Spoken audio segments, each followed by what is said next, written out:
Welcome to VM Royals మా mother food vlogs. మన ఛానల్ని ఆదరించిన ప్రతి ఒక్కరికి నా హృదయపూర్వక నమస్కారములు. ఇవాళ మేము ఒక మంచి రుచికరమైన బనానా డెజర్ట్తో మీ ముందుకు వచ్చాము. దీన్నే క్యారమలైజ్డ్ బనానా అని కూడా అంటారు. మీకు ఎప్పుడైనా టేస్టీగా యమ్మీగా స్వీట్ తినాలనిపించినప్పుడు ఇలా తక్కువ టైంలోనే సింపుల్గా చేసుకొని ఆస్వాదించవచ్చు. చేయడం కూడా చాలా తేలికండి. పైన కాస్త జ్యూసీగా లోపల సాఫ్ట్ అండ్ ఫ్లఫీ బ్రెడ్ లాగా చాలా బాగుంటుంది. అయితే కొన్ని టిప్స్ తప్పకుండా పాటిస్తే చాలా టేస్టీగా వస్తుంది.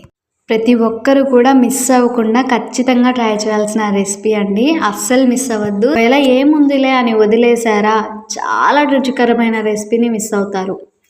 మరి ఈ రెసిపీని ఫస్ట్ నుంచి లాస్ట్ వరకు మిస్ అవ్వకుండా చూసి మీరు కూడా ట్రై చేయండి. తప్పక నచ్చి తీరుతుంది. ప్రాసెస్లోకి వెళ్దాము.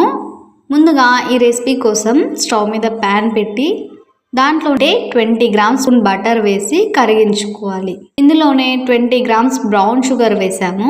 ఇలా ఈ షుగర్ అంతా కరిగేంత వరకు కలుపుతూ మీడియం టు లో ఫ్లేమ్లోకి అడ్జస్ట్ చేసుకుంటూ క్యారమల్ చేసుకోవాలి. ఇది కాస్త దగ్గర పడ్డాక 2 పండు అరటి పండ్లను తీసుకొని ఇలా చూపించిన విధంగా మధ్యలోకి కట్ చేసుకొని వీటి పైన ఉన్న తోలును తీసేసుకోవాలి.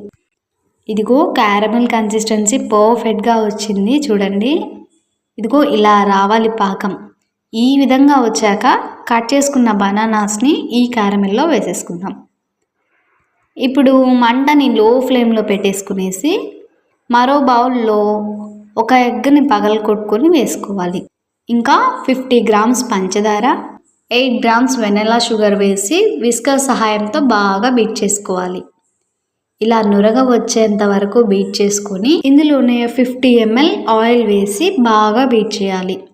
ఖచ్చితంగా ఈ రెసిపీకి వాసన లేని నూనెనే యూస్ చేయండి. అలాగే 100 ml పాలు కూడా వేసుకొని బాగా నురగ వచ్చేంత వరకు బీట్ చేసుకునేసి ఒక స్ట్రైనర్ తీసుకొని అందులోనే 130 గ్రామ్స్ గోధుమ పిండి, 20 grams cocoa powder, 8 grams baking powder వేసి స్ట్రైన్ చేసుకోవాలి. ఇలా బాగా పిండి మొత్తాన్ని స్ట్రైన్ చేసేసుకొని మళ్ళీ విస్కర్తో బాగా పిండి అంతా కలిసేలా కలుపుకోవాలి. ఈ బ్యాటర్లో ఎలాంటి ఉండలు లేకుండా ప్లెయిన్గా సాఫ్ట్గా ఉండేలా చూసుకోండి. ఇలా బాగా బీట్ చేసుకున్నాక ఈ విధంగా ఉడికించుకున్న బనానాలో వేసి ఈవెన్గా స్ప్రెడ్ చేసుకోవాలి. ఆ తర్వాత మూత పెట్టేసి ఎక్కడైనా మూతకి హోల్స్ ఉంటే ఎయిర్ పోకుండా టిష్యూ పేపర్తో కానీ ఒక కవర్తో కానీ కవర్ చేసేసి 15 to 20 మినిట్స్ పాటు కుక్ చేసుకోవాలి. ఇదిగో ఇలా ఈ విధంగా కుక్ చేసుకున్న తర్వాత ఒక ప్లేట్ అలాగే బటర్ పేపర్ సహాయంతో మరోవైపుకి తిప్పుకొని ఒక 5 మినిట్స్ కుక్ చేసుకోవాలి. ఇలా ఈ విధంగా బాగా కుక్ చేసుకునేసి ఒక ప్లేట్లో సర్వ్ చేసుకోవడమే. చూడండి, పీస్ కట్ చేస్తుంటే కేక్ లాగా పర్ఫెక్ట్గా వచ్చింది కదా. పైన క్యారమెల్తో జ్యూసీగా లోపల ఫ్లఫీ అండ్ సాఫ్ట్గా సూపర్గా ఉంది. రుచి కూడా చాలా బాగుందండి. ఇలా ఒక్కసారి బనానాతో ఈ డెజర్ట్ని చేసి పెట్టండి.